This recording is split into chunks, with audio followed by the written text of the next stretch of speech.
한준서가 고향을 떠난 지는 벌써 15년이 지났다. 서울에서 성공적인 IT 기업을 운영하며 세간의 주목을 받는 젊은 CEO가 된 그는 바쁜 일정과 빠른 도시의 리듬 속에서 과거를 잠시 잊고 살고 있었다. 그러던 어느 날 문득 마음 한구석이 저릿하게 울렸다. 뉴스 기사에 실린 노인 빈곤 문제, 예로운 독거노인에 대한 다큐멘터리를 보던 중 준서는 자신의 아버지 한일준을 떠올렸다. 그는 매달 잊지 않고 고향에 있는 여동생 한지은에게 돈을 보냈다. 아버지를 잘 부탁한다는 말과 함께. 지은은 늘 괜찮아, 오빠. 아버지는 잘 지내셔 라고 말하곤 했다. 하지만 어쩐지 믿음이 가지 않았다. 그동안 아버지의 목소리를 직접 들은 적은 없었다. 전화에도 지은이 대신 받거나 아버지는 지금 주무셔라는 말로 통화가 끊겼다. 어느덧 가을이 깊어가는 10월, 준서는 결심했다. 말없이 고향으로 내려가 보기로. 아무도 모르게, 그저 조용히. 그는 수트 대신 편한 점퍼와 모자를 쓰고 배달 오토바이처럼 생긴 스쿠터를 빌려 타고 고향 마을, 전라남도의 한 시골로 향했다. 도착한 마을은 예전과 크게 달라지지 않았다. 고요하고 낡은 골목, 작은 논과 들판, 그리고 언덕 위에 자리 잡은 아버지의 오래된 집 페인트가 벗겨진 대문, 삐걱거리는 철제대야, 마른 화분들. 문을 두드리자 한 노인의 걸음소리가 들려왔다. 누구여? 문이 열리고 준서는 오랜만에 아버지의 얼굴을 마주했다. 수척하고 눈은 깊게 꺼졌으며 허리는 구부정했다. 하지만 그는 여전히 아버지였다. 익숙하면서도 낯선. 준서는 잠시 말을 멈췄다가 익숙한 사투리를 섞어 조용히 말했다. 지나가던 배달원인데요. 오늘 밤 한숙 좀 할 수 있을까요? 길을 잘못 들어서. 아버지는 잠시 준서를 위아래로 훑어보더니 고개를 끄덕였다. 그래, 들어오소. 빈방 하나 있소. 집안은 생각보다 더 행했다. 벽지는 뜯어졌고 전등은 희미하게 깜빡거렸다. 찬장 위엔 먼지가 쌓여 있었고 부엌에선 곰팡이 냄새가 났다. 저녁 무렵 준서는 아버지가 부엌에서 끓인 국을 보았다. 말라붙은 김치, 거에 익지 않은 밥, 물처럼 맑은 미역국. 아버지는 허리 굽은 자세로 조용히 밥을 먹었다. 젓가락 소리만 들릴 뿐 아무 말도 없었다. 준서는 그 모습을 가만히 바라보다가 목이 메었다. 혹시 뭐 도와드릴까요? 그가 물었다. 아버지는 고개를 저으며 말했다. 괜찮소. 나는 이렇게 먹는 게 익숙하오. 밤이 되자 준서는 방 한켠에서 잠을 청했다. 낡은 유에서 나는 곰팡이 냄새, 바깥에서 들리는 벌레 소리, 그리고 아버지의 거친 기침 소리가 끊임없이 들려왔다. 준서는 눈을 감을 수 없었다. 지난 15년간 자신은 무엇을 하고 있었던가? 매달 송금하는 것으로 책임을 다했다고 믿었던 건 아니었을까? 이튿날 아침, 그는 마을 슈퍼에서 일하던 유씨 아주머니를 찾았다. 어릴 때부터 가족을 지켜봐 온 이웃이었다. 유 아주머니, 혹시 우리 아버지 잘 지내셨나요? 그녀는 한숨을 쉬며 고개를 저었다. 그 양반 지은이가 도와준다 하더니 맨날 바쁘다고 하고 아버지는 혼자 약값도 아끼고 사시더라. 몇 번 내가 밥 가져다 준 적도 있어. 그게 다야. 돈은요? 매달 송금했는데. 글쎄 나는 몰라. 지은이네 집은 좋은 차도 바꾸고 애들 학원도 보내고 하던데. 그 순간 준서의 가슴 한켠이 서늘해졌다. 그는 집으로 돌아와 다시 아버지와 마주 앉았다. 아버지, 혹시 지은이가 돈을 제대로 드리지 않았나요? 아버지는 조용히 말했다. 지은이도 힘들겠지. 나는 괜찮다. 이렇게만 살아도 충분하니라. 그 말이 더 가슴을 아프게 했다. 아버지, 저예요. 준서예요. 그제야 아버지는 천천히 준서를 바라보았다. 오래도록 침묵이 흘렀다. 정말 내가 준서나? 준서는 고개를 끄덕이며 손을 잡았다. 늦어서 죄송해요. 아버지, 너무 늦게 왔어요. 아버지의 눈가에 눈물이 맺혔다. 괜찮다. 이렇게라도 돌아와줘서 고맙다. 아버지 한일주는 여전히 믿기지 않는 듯한 표정으로 준서를 바라보았다. 15년 만에 만난 아들은 더 이상 고등학생이 아니었다. 이젠 어엿한 성인이었고 어깨는 넓었고 눈빛엔 굳은 결심이 담겨 있었다. 왜 이제야 왔냐? 아버지가 말했다. 목소리는 떨렸지만 원망은 없었다. 준서는 고개를 숙이며 말했다. 무서웠어요, 아버지. 너무 늦어버린 것 같아서 연락도 못 드리고 바쁘다는 핑계로 살았어요. 아버지는 고개를 젓고 손을 내밀었다. 준서는 그의 손을 꼭 잡았다. 그 손은 거칠고 마르고 세월이 새겨진 손이었다. 그날 밤 준서는 아버지의 방에서 함께 잤다. 아버지는 침대가 아닌 낡은 유에서 잤고 방 안은 차가웠다. 히터도 없었고 전기장판은 오래돼서 불안했다. 준서는 자신이 가져온 외투를 아버지에게 덮어주었다. 내가 서울에 아파트 있어요. 아버지, 그쪽으로 함께 가요. 아버지는 조용히 웃으며 말했다. 여긴 내 어머니가 살아 계셨던 집이야. 여기서 내가 걸음마 배웠고 첫눈 왔을 때 우리 셋이 마당에서 눈사람 만들었지. 나는 이 집을 떠날 수 없을 것 같구나. 준서는 말없이 아버지를 바라봤다. 다음 날 아침, 준서는 일찍 일어나 아버지를 위해 아침밥을 준비했다. 냉장고에는 거의 아무것도 없었다. 남아있는 것은 묵은 김치, 두부 반모, 그리고 약간의 마른 멸치뿐. 준서는 최대한 정성껏 국을 끓이고 밥을 지었다. 아버지는 조용히 밥상에 앉았다. 오랜만에 누가 차려주는 밥을 먹네. 그 말이 마음을 찔렀다. 준서는 숟가락을 들지 못했다. 지은이는 매달 제가 보낸 돈으로 뭘 했는지 모르겠어요. 분명 아버지를 위해 쓰라고 보낸 건데. 아버지는 밥을 씹으며 대답했다. 지은이도 사는 게 쉽지 않았겠지. 사위사업도 어렵다고 들었고 애들도 키워야 하니까. 하지만 아버지를 이렇게 혼자 두는 게 말이 안 돼요. 내가 원한 거다. 부담 주고 싶지 않았고 지은이도 어쩌면 계속 죄책감 속에 살았을 거다. 준서는 화가 나면서도 아버지의 그 말에서 깊은 체념과 슬픔을 느꼈다. 얼마나 외로웠을까. 누구에게도 기대지 못하고 자식들 걱정에 자신을 버리고 산 그 세월. 점심을 먹고 난 후 준서는 마을회관에 들렀다. 오랜만에 보는 어르신들이 그를 보고 놀랐다. 어머, 준서 아니나? 한 회장 아들. 이야, 언제 이렇게 커서 돌아왔대? 서울서 잘 나간다더니. 준서는 어르신들에게 인사하고 조심스레 물었다. 혹시 제 아버지 요즘 어떠셨어요? 마을 사람들 몇 명이 고개를 숙였다. 많이 아프셨어. 병원도 잘 못 가시고 감기 달고 사셨어. 약은요? 그거 동네 약국에서 싸구려 약 사다 드셨지. 우리가 몇 번 밥도 갖다 드리고 했어. 준서는 더 이상 말을 잇지 못했다. 마음속에서 끓어오르는 감정이 억눌릴 수 없었다. 집으로 돌아온 그는 지은에게 전화를 걸었다. 지은아, 오빠야. 오빠, 서울에 있다며. 나 지금 아버지 집이야. 내가 직접 봤어. 아버지 상태, 집 상태, 밥 상태. 어떻게 이럴 수가 있어? 지은은 잠시 침묵하더니 다급하게 변명했다. 오빠, 나도 어쩔 수 없었어. 애들 학원비에 남편 사업도 안 되고 나 혼자 감당이 안 됐어. 그럼 적어도 솔직하게 말했어야지.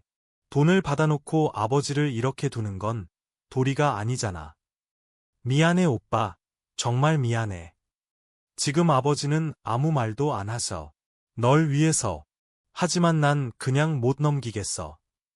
그날 밤 준서는 아버지에게 다시 말했다. 아버지, 제발 저랑 서울로 가요.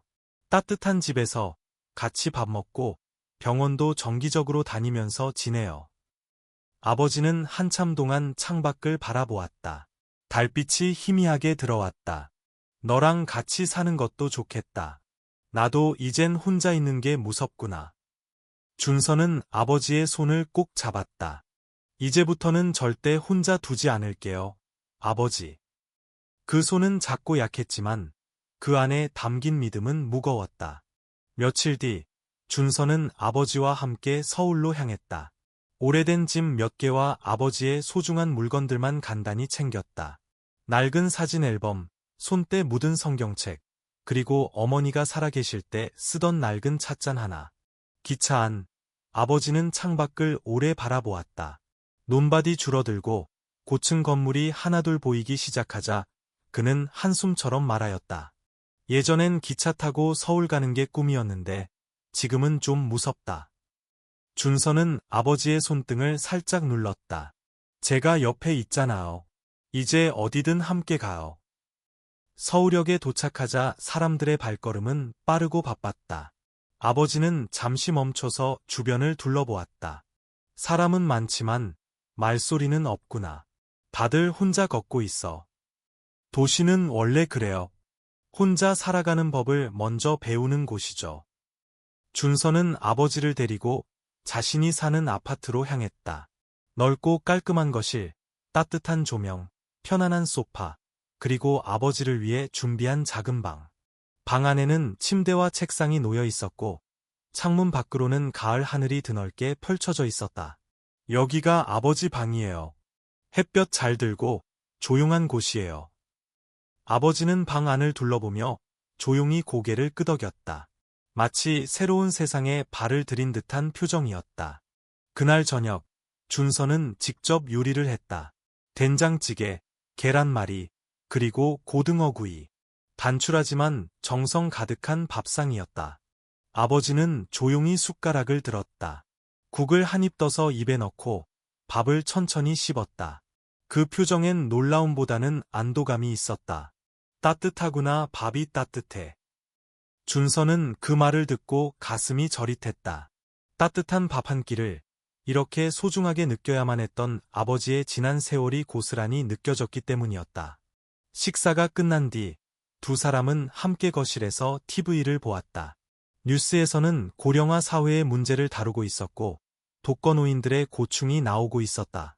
이젠 나도 뉴스에 나올 만큼 늙었구나. 아버지가 웃으며 말했다. 아버지는 혼자가 아니니까 뉴스에 안 나와요. 그날 밤 아버지는 일찍 잠자리에 들었다. 준서는 조용히 아버지 방 앞에 서서 문틈을 보았다. 아버지는 깊은 잠에 빠져 있었고 이불 끝에는 그의 손이 조심스레 접혀 있었다. 며칠이 지나면서 아버지는 조금씩 서울 생활에 익숙해졌다. 아침이면 거실 창문을 열고 바람을 쐬며 옛날 신문을 읽고 준서가 출근한 뒤엔 조용히 책을 읽거나 텔레비전을 보았다. 어느 날 준서가 퇴근 후 집에 돌아오자 아버지가 그를 맞이했다. 오늘은 내가 밥을 해봤다. 내가 해준 걸 보고 따라 해봤지. 부엌엔 김치찌개 냄새가 진하게 퍼져 있었다. 익숙하면서도 그리운 향기. 준서는 밥상 앞에 앉으며 말했다. 아버지, 이건 어머니가 해주시던 그 맛이에요. 아버지는 멋쩍게 웃었다. 내 엄마가 좋아하던 레시피였지. 자주 해주진 못했지만 기억은 나더라. 그날의 밥상은 단순한 식사가 아니라 기억을 나누는 의식이었다. 잊고 지냈던 가족의 온기, 말보다 깊은 마음이 담겨 있었다. 식사 후 아버지는 준서에게 물었다. 너 요즘은 외롭진 않나? 준서는 잠시 생각에 잠겼다. 화려한 사회적 지위, 성공한 삶, 명함 속 직책. 하지만 그 어느 것도 함께 밥을 먹는 사람만큼 따뜻하지 않았다. 사실은요, 아버지와 함께 살기 전까진 매일 외로웠어요. 이 집도 조용하고 넓기만 했거든요. 지금은 따뜻해요. 아버지는 조용히 미소 지었다. 밥을 같이 먹는다는 건 그냥 배를 채우는 게 아니야. 그건 서로를 채우는 거지. 그날 밤, 준서는 아버지가 남겨둔 낡은 공책을 우연히 발견했다. 표지엔 일기라고 쓰여 있었고, 그 안엔 아버지의 글씨로 이렇게 적혀 있었다. 오늘도 혼자 밥을 먹었다. 말없이 먹는 밥은 때론 고문과 같다. 누구 하나 함께 있어 주길 바라본다. 준서는 책을 덮고 눈을 감았다. 아버지에게 늦게 돌아온 자신이 이 짧은 문장을 읽으며 더욱 깊은 죄책감을 느꼈다. 하지만 동시에 이제라도 함께 할 수 있다는 사실이 다행이었다. 서울 생활이 점점 익숙해질 무렵, 준서는 아버지를 정기 건강검진에 모시고 갔다. 큰 병은 없었지만 연세에 비해 체력이 많이 떨어져 있었고 만성기관지염이 있어 추운 날엔 기침이 심해졌다. 의사는 말했다. 가급적이면 따뜻한 실내에서 규칙적인 생활을 하시고 염분과 자극적인 음식은 줄이시는 게 좋습니다. 준서는 고개를 끄덕이며 모든 내용을 꼼꼼히 메모했다. 아버지는 의사의 말을 듣고 나서 조용히 한마디만 했다. 이제 아프면 안 되겠구나. 병원에서 나오는 길, 아버지는 조용히 말했다. 병원이라는 곳은 참 묘하지. 사람을 살리기도 하고 외롭게도 만들고.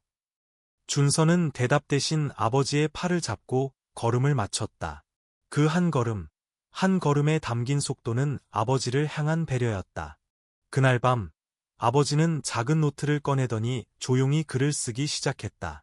준서는 부엌에서 차를 준비하다 그 모습을 보았다. 무엇 쓰세요, 아버지? 그냥 머릿속이 복잡할 때는 글을 써야 정리가 되더라. 젊었을 때는 시도 좀 썼었지. 정말요? 한 편만 들려주세요. 아버지는 머뭇거리더니 노트 한 페이지를 넘기며 조용히 읽기 시작했다. 혼자 먹는 밥상엔 말이 없다. 숟가락 소리, 그릇 부딪는 소리만 가득하다. 누군가의 웃음, 그 한마디가 밥을 밥답게 한다. 준서는 숨을 삼켰다.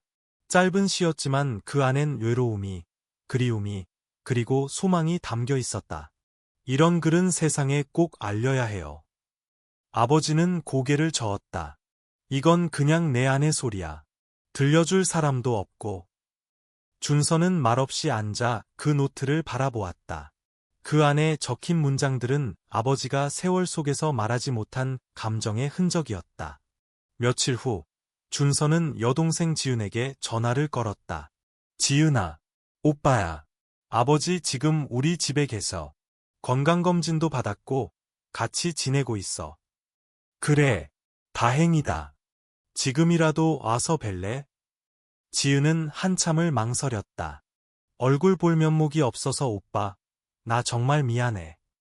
그건 아버지가 판단하실 일이야. 내가 진심으로 사과하고 싶다면 지금이 기회야.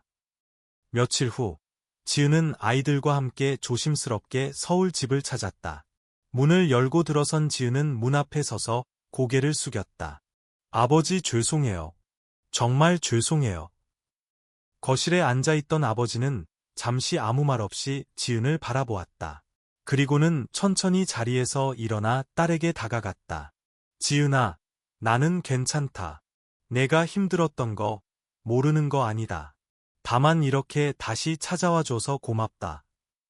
지은은 눈물을 흘리며 말했다. 그동안 제가 한 행동 변명할 수 없어요. 그래도 아버지가 살아계셔서 다행이에요. 그날 저녁, 네 사람은 함께 저녁 식사를 했다. 오랜만에 가족이 한자리에 모였다. 아이들은 할아버지 옆에 앉아 이것저것 묻고 아버지는 조용히 웃으며 아이들의 말에 귀를 기울였다. 밥상 위엔 따뜻한 찌개, 정갈한 반찬, 그리고 가족의 웃음이 있었다. 식사를 마친 후 아버지는 조용히 말했다. 이런 날이 다시 올 줄 몰랐다. 나는 큰 욕심 없다. 이렇게 함께 밥을 먹는 게 내겐 가장 큰 선물이야. 지은은 눈물을 훔치며 고개를 끄덕였다. 그날 밤, 준서는 아버지에게 물었다. 아버지, 혹시 지은이를 금방 용서하신 이유가 있으세요? 아버지는 창밖을 바라보며 대답했다. 가족이라는 건 서로의 실수를 기억하지 않는 법을 배우는 거야. 완벽하지 않아도 다시 돌아오면 받아주는 게 가족이지. 그 말은 준서의 마음에 깊이 새겨졌다. 그날 이후 준서는 아버지의 시를 모아 보기 시작했다. 틈틈이 적어둔 문장들을 하나하나 타이핑하고 파일로 정리했다. 어느 날 그는 제안했다. 아버지, 이 시들을 책으로 내보는 건 어때요? 아버지는 손을 내저었다. 내 이야기가 누가 궁금해하겠니? 궁금해할 거예요. 누군가는 이 글을 읽고 위로받고 부모를 다시 떠올릴지도 몰라요. 아버지는 말없이 앉아 창밖을 바라보았다. 길가에 은행잎이 노랗게 물들고 있었다. 만약 정말 책이 나온다면 제목은 뭐가 좋을까? 준서는 생각하다 대답했다. 밥상의 시 어때요? 아버지는 천천히 고개를 끄덕였다. 좋다. 나의 가장 솔직한 시는 밥상에서 나왔으니까. 그날 이후 준서는 퇴근 후 시간이 날 때마다 아버지의 시들을 정리하는 데 몰두했다. 노트 여러 권에 흘러가듯 적힌 글고들은 단순한 낙서가 아니었다. 그것은 한 남자가 홀로 견뎌낸 세월, 말로 표현하지 못한 감정, 그리고 가족에 대한 깊은 그리움이 고스란히 묻어있는 기록이었다. 준서는 아버지의 시들을 모아 임시 제목으로 폴더를 만들었다.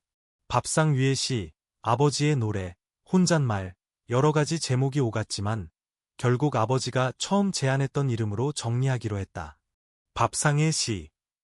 단순하지만 진심이 묻어나는 이름이었다. 어느 날 저녁, 준서는 아버지에게 출판사와 연결된 친구를 통해 시집을 한번 내보자는 제안을 했다. 요즘은 시를 좋아하는 독자도 많고 또 가족에 대한 이야기라면 공감도 클 거예요. 아버지는 머뭇거리며 고개를 저었다. 내 글이 시가 될 수 있을지 모르겠다. 그냥 내 마음속 메아리를 종이에 옮긴 것일 뿐인데. 아버지, 그 메아리를 듣고 싶은 사람들이 세상엔 정말 많아요. 자신도 모르고 있던 감정을 꺼내주거든요. 아버지 글이 그래요. 잠시 침묵이 흐른 후 아버지는 천천히 고개를 끄덕였다. 그래, 너를 믿는다. 대신 내 이름은 크게 쓰지 말아다오. 글이 먼저 보여졌으면 좋겠다. 며칠 뒤 준서는 정리된 원고를 파일로 만들어 출판사에 보냈고 담당 편집자는 예상 외로 빠르게 반응을 보였다. 원고를 읽고 난 후 바로 전화를 걸어왔다. 이 시들 진짜네요. 꾸밈이 없고 담백한데도 가슴에 박힙니다. 특히 혼밥의 시라고 이름 붙인 그 연작 잊을 수 없어요. 아버지는 출판사로부터 받은 연락을 들으며 조용히 웃었다. 이제야 내 밥상이 누군가에게 말 걸 수 있게 됐구나. 출판 일정이 잡히고 표지 디자인이 시작되었을 무렵 준서는 아버지와 함께 교보문고에 들렀다. 다양한 시집, 에세이, 작가들의 이름이 빼곡한 서가 앞에서 아버지는 멈춰섰다. 여기 내 책이 놓이게 될까? 그럼요, 당연하죠. 아주 잘 보이는 자리예요. 아버지는 잠시 서가의 책들을 바라보다가 조용히 말했다. 나는 말이지, 이 나이에 내 이름으로 책이 나온다는 건 상상도 못했다. 그냥 내 얘기를 누군가 읽어준다는 사실이 신기할 뿐이야. 그날 밤, 준서는 책에 서문을 쓰기 시작했다. 그 글의 제목은 아버지의 숟가락이었다. 한 남자가 있다. 말없이 살아온 세월보다 말하지 못했던 세월이 더 많은 사람이다. 그는 혼자 밥을 먹으며 시를 썼고 그 시는 결국 누군가의 마음에 닿는다. 이 책은 그 남자의 숟가락이 남긴 울림이다. 그리고 나는 그의 아들이다. 며칠 후 드디어 시집이 인쇄되었다. 따뜻한 질감의 크림색 표지, 정갈한 서체로 새겨진 밥상의 시. 책을 받아든 아버지는 몇 번이고 손끝으로 표지를 쓸었다. 정말 책이 됐구나. 아버지는 조심스럽게 첫 페이지를 펼쳤다. 자신의 이름이 작게 적혀있는 작가 소개란을 보고는 잠시 말을 잇지 못했다. 이게 나야? 준서는 고개를 끄덕이며 웃었다. 아버지 이름이에요. 이제 아버지는 작가예요. 며칠 뒤 출판사는 작은 북토크 자리를 마련했다. 시집 출간을 기념하며 소규모 독자들과의 만남이었다. 아버지는 처음엔 거절했지만 결국 준서의 권유로 무대에 서기로 했다. 북토크 당일 서점 안은 조용한 음악과 함께 따뜻한 조명으로 가득했다. 약 30명의 독자가 자리를 채웠고 그 중에는 젊은 부부도 나이든 독자도 문학을 공부하는 대학생들도 있었다. 아버지는 조심스럽게 무대에 올랐다. 마이크 앞에서 한참을 머뭇거리더니 준비한 종이를 꺼냈다. 안녕하세요. 저는 한일준이라고 합니다. 이 책은 저의 밥상 위에서 태어났습니다. 혼자 먹는 밥이 이렇게 많은 이야기를 담을 줄은 저도 몰랐습니다. 그리고 그는 자신의 시 중 한 편을 읽기 시작했다. 밥상 앞에 앉아 말없이 나를 바라보는 숟가락. 오늘도 나는 내 마음을 퍼담아 조용히 넘긴다. 낭독이 끝나자 조용한 박수가 이어졌다. 어떤 이는 눈물을 훔쳤고 어떤 이는 고개를 숙이며 생각에 잠겼다. 준서는 그 광경을 바라보며 느꼈다. 아버지의 밥상이 이제 더는 혼자가 아니라고. 그날 밤 집으로 돌아온 아버지는 책상 위에 시집을 내려놓으며 말했다. 이 책은 너와 내가 함께 만든 거야. 내가 나를 다시 세상으로 꺼내줘서 가능했지. 준서는 조용히 대답했다. 아버지가 살아온 시간이 저를 만든 거예요. 그 시간들을 사람들이 알아야 한다고 생각했어요. 아버지는 한참을 말없이 앉아 있었다. 창밖에는 첫눈이 내리고 있었다. 첫눈이 내린 그날 밤, 한일주는 오랜 시간 창밖을 바라보았다. 서울의 겨울은 시골과 달리 번쩍이는 불빛 사이로 조용히 눈이 쌓여갔다. 사람들은 바쁘게 움직였지만 그 바쁜 흐름 속에도 눈은 모든 것을 덮듯 부드럽게 내렸다. 서울의 눈은 조용하구나. 준서는 거실에 앉아있던 아버지의 말을 듣고 조용히 다가가 옆에 앉았다. 눈이 소리를 삼켜버리는 것 같아요. 두 사람은 한동안 말없이 창밖을 바라보았다. 준서는 마음속에 문득 떠오른 질문 하나를 꺼냈다. 아버지, 어머니가 돌아가셨을 때 무슨 생각하셨어요? 아버지는 조용히 숨을 들이쉬고 오래된 기억을 꺼내듯 천천히 말을 이었다. 텅 빈 부엌을 처음 마주했을 때 그게 가장 무서웠다. 내 엄마가 없어진 그 자리에 나는 아무 말도 못했지. 밥 짓는 소리, 반찬 볶는 냄새, 웃음 그 모든 게 사라지고 나니 집이 아니더구나. 준서는 눈시울이 뜨거워졌다. 자신이 떠난 시간 동안 아버지가 어떤 고요 속에서 살아왔는지를 상상할 수 있었다. 왜 우리에게 말 안 하셨어요? 왜 혼자 그렇게 견디셨어요? 내 엄마가 그러더구나. 애들한테는 부담 주지 말자. 그 말이 마음에 남았지. 그래서 너희가 사는 걸 방해하고 싶지 않았어. 준서는 말없이 아버지의 손을 잡았다. 이제는 그 손의 따뜻함이 익숙해졌지만 여전히 가슴을 울렸다. 며칠 후, 책 출간 이후 아버지를 찾는 사람들이 하나둘 생기기 시작했다. 어떤 독자는 편지를 보냈고 어떤 이는 직접 서점에 찾아와 사인을 부탁했다. 한 중년 여성 독자는 손편지에 이렇게 적었다. 선생님의 시를 읽고 나서 저는 아버지께 전화를 드렸습니다. 오랫동안 서로 외면했던 시간을 돌아보게 되었습니다. 감사합니다. 정말 감사합니다. 아버지는 그 편지를 여러 번 읽었다. 그리고 조용히 말했다. 나는 그냥 나의 고독을 기록했을 뿐인데 누군가의 마음을 움직였다는 게 참 이상한 일이야. 그게 글의 힘이에요. 아버지.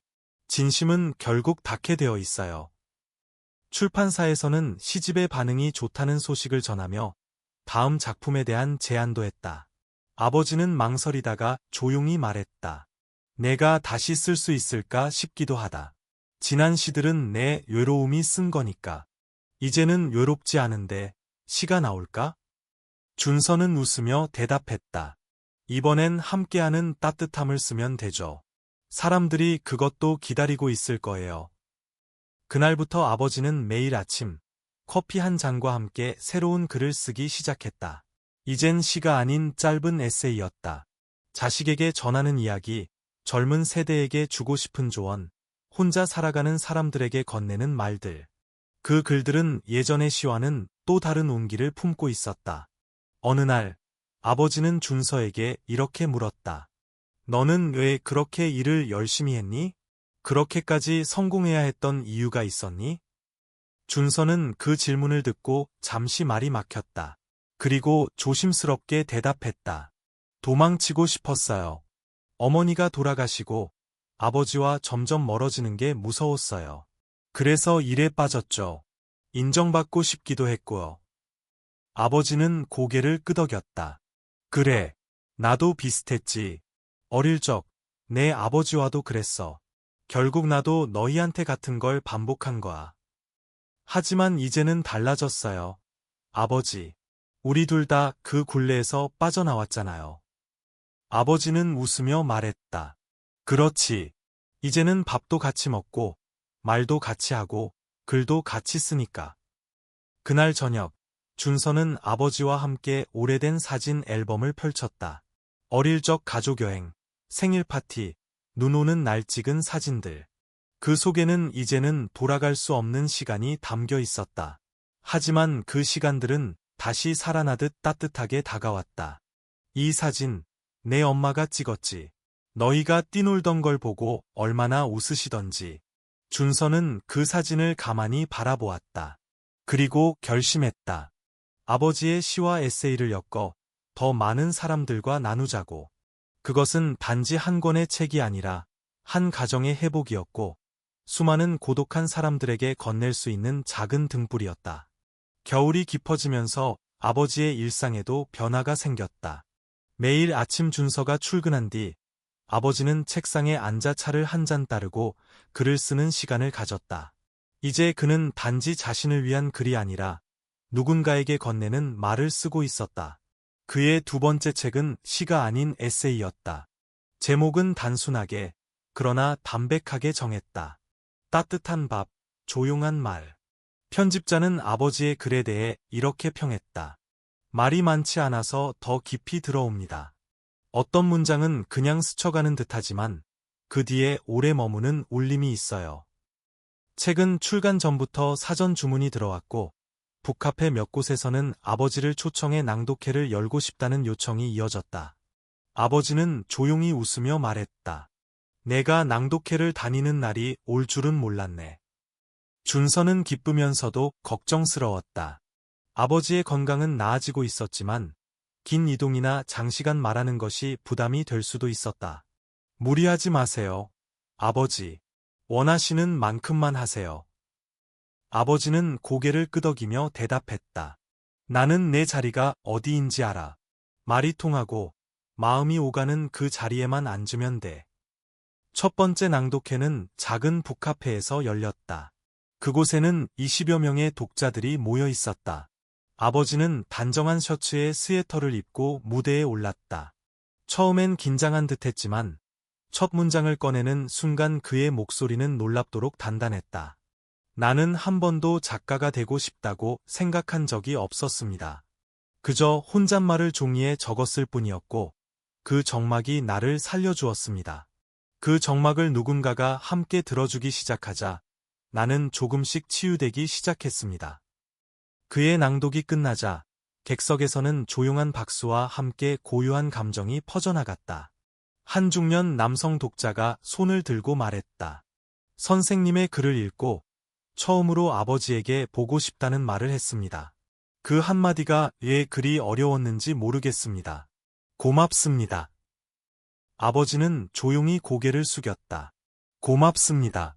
그렇게 말해주셔서 제가 더 감사합니다. 낭독회 후 준서와 함께 집으로 돌아오던 길. 아버지는 밤하늘을 올려다보며 말했다. 나는 이제야 진짜 내 자리를 찾은 것 같아. 그 자리는 어디예요? 아버지? 누군가의 마음에 닿는 곳. 그게 내 자리지. 그날 밤 준서는 책상에 앉아 아버지가 남긴 메모들을 다시 정리했다. 그 안엔 낭독회에서 하지 못한 이야기들이 가득 담겨 있었다. 내가 시를 쓰게 된 건 외로움 때문이었지만 이젠 누군가와 나누고 싶어서 쓴다. 그 차이는 작지만 나를 전혀 다른 사람으로 만든다. 그 문장을 읽고 준서는 생각했다. 아버지는 단지 글을 쓰는 사람이 아니라 살아있는 이야기를 나누는 사람이 되었다고. 며칠 뒤 여동생 지은이 다시 서울 집을 찾았다. 이번엔 남편과 함께였다. 처음으로 내 가족이 모두 거실에 모인 저녁이었다. 식탁 위에는 네 사람이 만든 음식이 가득했다. 지은은 잡채를 만들었고 사위는 직접 구운 불고기를 가져왔다. 준서는 된장찌개를 끓였고 아버지는 밥을 지었다. 그날의 식사는 어느 때보다 따뜻했다. 식사 후 아버지는 조용히 말했다. 이런 밥상이야말로 내가 꿈꾸던 자리였어. 지은은 눈시울을 붉히며 말했다. 아버지, 정말 죄송했어요. 너무 늦게 돌아왔어요. 아버지는 웃으며 고개를 저었다. 늦은 건 아니야. 돌아온 게 중요하지. 밥은 함께 먹을 때마다 처음이 되는 거니까. 그 말에 모두가 조용히 고개를 끄덕였다. 그날 밤, 준서는 아버지와 단둘이 거실에 앉아 차를 마셨다. 아버지는 갑자기 입을 열었다. 준서야, 내가 처음 돌아왔을 때 나는 너를 못 알아봤다. 사람이 그렇게 변할 수 있다는 게 무서우면서도 한편으로는 기뻤다. 왜냐면 너의 눈빛에 내가 몰랐던 책임감이 보였거든. 준서는 조용히 말했다. 그 책임은 제가 져야 할 몫이었어요. 이제는 후회보다 지금 우리가 가진 시간을 더 소중히 하고 싶어요. 아버지는 웃으며 찻잔을 내려놓았다. 잘 자라줘서 고맙다. 그 말은 평생 들은 말 중 가장 따뜻한 고백이었다. 겨울의 끝자락, 2월 초 준서는 달력을 보며 조용히 말했다. 곧 아버지 생신이에요. 그 말을 들은 지은은 살짝 놀란 듯 웃었다. 그래요? 저는 어릴 때 이후로 제대로 챙긴 기억이 없네요. 준서는 고개를 끄덕이며 대답했다. 나도요. 이번에는 우리가 준비해드려요. 정말 특별하게. 지은과 준서는 며칠 동안 생일 파티를 준비했다. 작지는 않지만 아늑한 공간, 가까운 지인들 몇 명, 그리고 아버지의 시를 읽는 시간까지 포함된 조용한 행사. 생일 당일, 서울에는 봄을 알리는 비가 가늘게 내리고 있었다. 추위가 조금 가신 공기 속에서 아버지는 따뜻한 셔츠와 니트를 입고 거실에 나왔다. 오늘은 무슨 날이나? 아침부터 분주하구나. 준서는 웃으며 말했다. 오늘은 아버지 생신이잖아요. 이제는 제대로 축하받으셔야죠. 아버지는 머쓱한 표정을 지으며 소파에 앉았다. 내가 생일을 챙겨본 게 언제였더라. 내 엄마가 살아있을 땐 매년 미역국을 끓여줬는데 말이야. 잠시 후 지은이 미역국을 한 그릇 들고 나왔다. 어머니 레시피대로 만들었어요. 그때 엄마가 쓰시던 냄비도 찾았고요. 아버지는 그릇을 받아 들고 오래 바라보았다. 그리고 조용히 한 숟갈 떠 입에 넣었다. 이 맛이구나. 정말 그 맛이다. 식사 후 작은 북카페를 빌려 진행된 생일 모임이 시작되었다. 가족 외에도 몇 명의 독자와 아버지의 오랜 친구, 그리고 함께 책을 만들었던 편집자까지 참석했다. 행사의 마지막 순서, 준서는 준비한 편지를 읽기 시작했다. 아버지께. 제가 어릴 적 아버지는 늘 조용한 사람이었습니다. 말수는 적었지만 그 손끝으로 모든 걸 알려주셨죠. 우리가 무엇을 좋아하는지, 언제 아픈지, 어떤 눈빛을 하면 속상한지.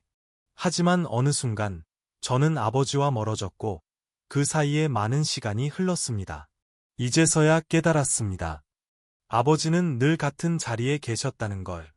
말없이 지켜보며 우리가 돌아오기만을 기다리고 계셨다는 걸. 이제는 제가 아버지를 지키겠습니다. 생일 축하드립니다. 그리고 돌아와 주셔서, 살아계셔 주셔서 감사합니다. 편지를 읽는 동안 모두가 조용히 눈물을 삼켰다. 아버지는 고개를 떨군 채 두 손을 맞잡고 있었다. 행사가 끝나고 가족은 다시 집으로 돌아왔다.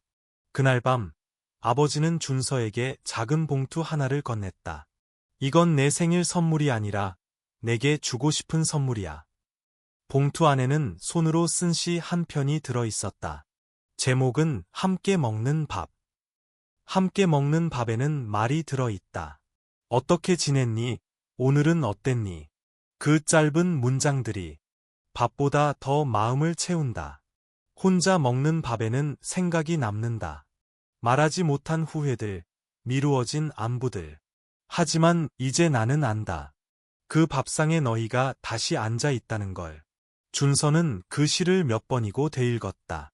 그리고 조용히 아버지를 안았다. 아버지, 정말 감사합니다. 이건 제 생애 가장 큰 선물이에요. 아버지는 웃으며 말했다. 이제야 알겠구나. 밥이란 건 그냥 입을 채우는 게 아니라 마음을 나누는 일이란 걸. 며칠 후 시집과 에세이를 엮은 밥상 3부작이 출간되었다.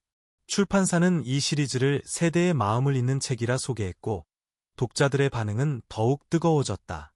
신문과 방송에서도 아버지와 준서의 이야기를 다루기 시작했다. 조용한 아버지, 글로 말을 건네다라는 제목의 기사에는 수많은 댓글이 달렸다. 이 글을 읽고 아버지께 연락드렸습니다. 죄송하다고, 보고 싶다고. 혼밥을 하며 우울했던 제게 위로가 된 책입니다. 고맙습니다. 이 책을 읽고 처음으로 가족과 함께 밥을 차렸습니다. 아버지는 조용히 웃었다.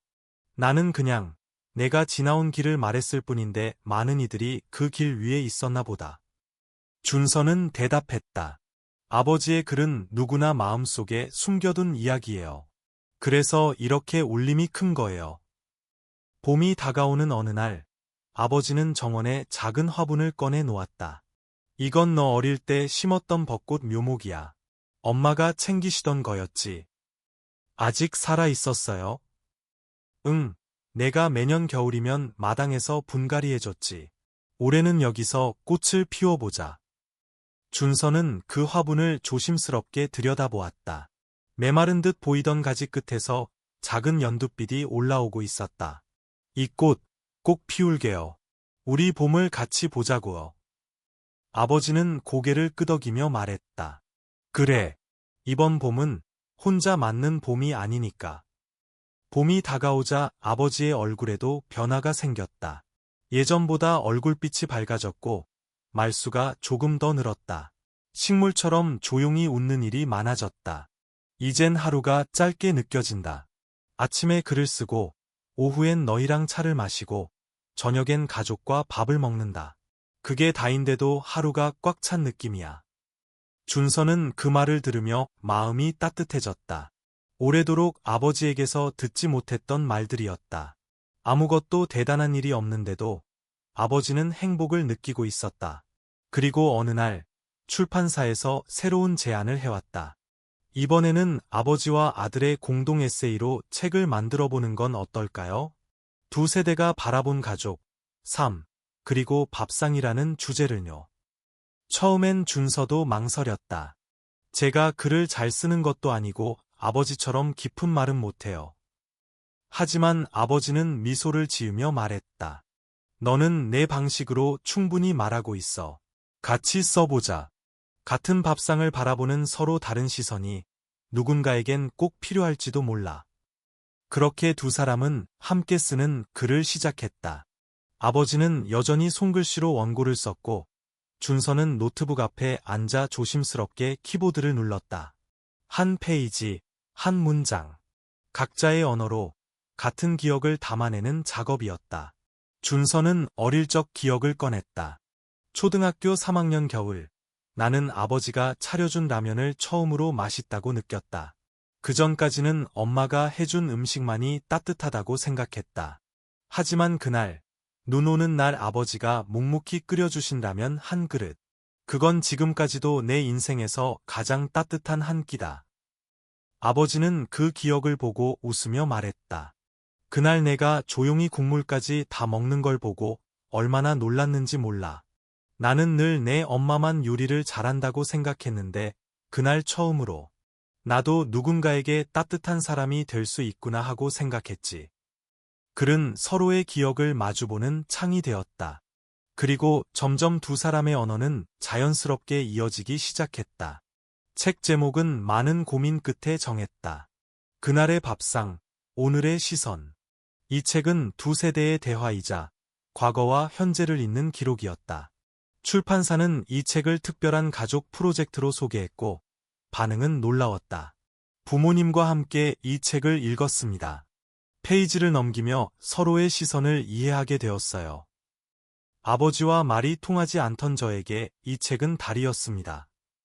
준서는 출간 후 한 독자 모임에 초대되었다.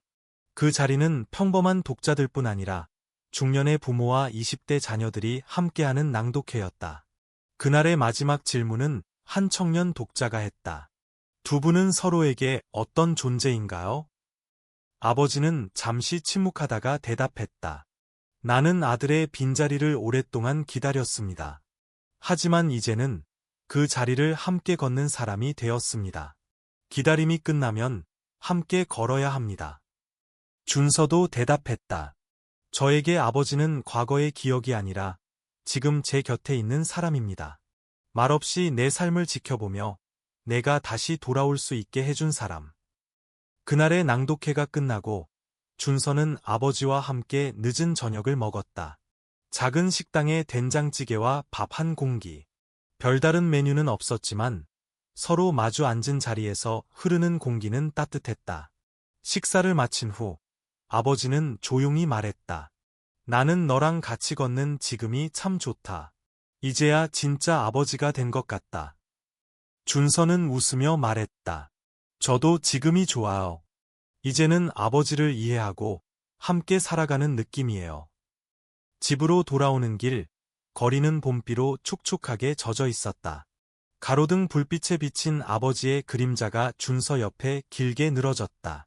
그림자는 말이 없지만 함께 걷는다. 말보다 깊은 울림으로. 시간은 조용히 흘렀다.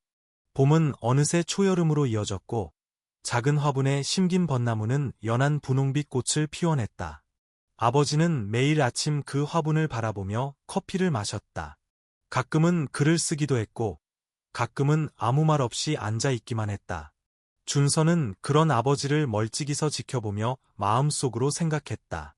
지금 이 순간들이 오래도록 계속되었으면 좋겠다. 그러나 삶은 언제나 예고 없이 찾아오는 변화를 품고 있다. 어느 날 아침, 아버지가 평소보다 늦게 일어났다.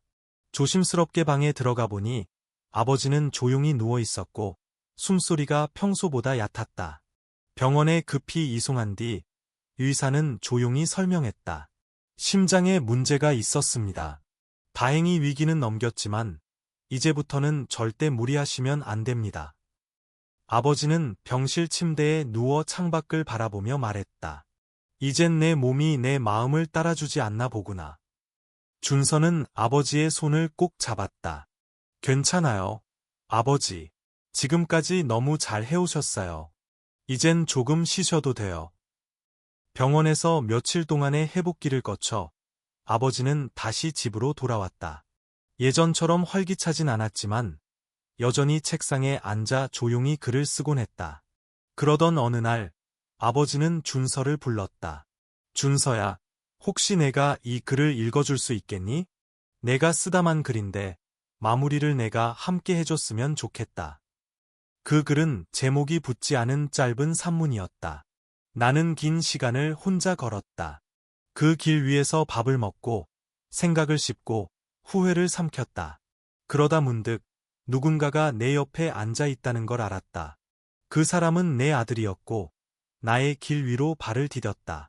우리는 함께 걷기 시작했다. 나는 이제 혼자 밥을 먹지 않는다. 준서는 그 글을 조용히 읽고 나서 대답했다. 제가 제목을 붙여도 될까요? 아버지는 고개를 끄덕였다. 함께 먹는 마지막 한 끼 어때요? 아버지는 미소를 지었다. 좋구나. 마지막이라고 해서 슬픈 건 아니야. 그건 그냥 하나의 완성일 뿐이지. 며칠 후 가족 모두가 모였다. 지은과 그녀의 아이들, 사위, 그리고 준서. 모두가 아버지를 위해 저녁 밥상을 준비했다. 잡채, 불고기, 나물, 국, 밥. 식탁 위엔 작은 손길들이 만든 정성이 가득했다. 아버지는 그 자리에서 천천히 숟가락을 들었다. 그리고 말없이 한 입 밥을 떠먹었다. 식사가 끝나고 그는 가족을 둘러보며 조용히 말했다. 나는 오늘 참 행복하다. 여기 있는 모두와 밥을 먹을 수 있어서. 그날 밤 아버지는 평소보다 일찍 잠자리에 들었다. 그의 방 안에는 창밖에서 들어오는 달빛이 부드럽게 퍼져 있었다. 그리고 다음 날 아침 그는 더 이상 깨어나지 않았다. 그의 얼굴은 고요했고 손은 작게 모아져 있었다. 마치 평온한 꿈을 꾸는 아이처럼. 장례는 조용하게 치러졌다. 많은 사람들이 그의 글을 기억하며 찾아왔고 준서는 그들에게 말했다. 제 아버지는 말수가 적으셨습니다. 하지만 글로, 밥상으로, 침묵 속에서 사랑을 전하셨습니다. 그는 저에게 가장 조용한 스승이자 가장 큰 위로였습니다. 며칠 후, 준서는 아버지의 유품을 정리하며 마지막으로 쓴 노트를 발견했다. 그 마지막 페이지에는 단 한 문장이 적혀 있었다. 함께 먹는 밥이 결국 삶이다. 그 문장을 보며 준서는 조용히 눈을 감았다. 이제 아버지는 곁에 없지만 그의 글과 기억, 그리고 밥상 위에 따뜻함은 남아 있었다. 그리고 준서는 매주 한 끼를 준비했다. 혼자 사는 노인에게, 멀리 떨어진 친구에게, 때론 모르는 사람에게. 그 밥상엔 말이 담겨 있었다. 잘 지내세요. 오늘은 어떤 하루셨나요? 당신은 혼자가 아닙니다. 아버지가 남긴 가장 큰 유산은 책 한 권이 아니었다. 그건 함께 밥을 먹는 마음이었다. 준서는 아버지의 사진 앞에 앉아 조용히 말했다. 아버지, 오늘도 같이 밥 먹어요. 그리고 그는 숟가락을 들었다. 이제 침묵은 고독이 아니라 기억이었다. 그 기억은 늘 따뜻했다.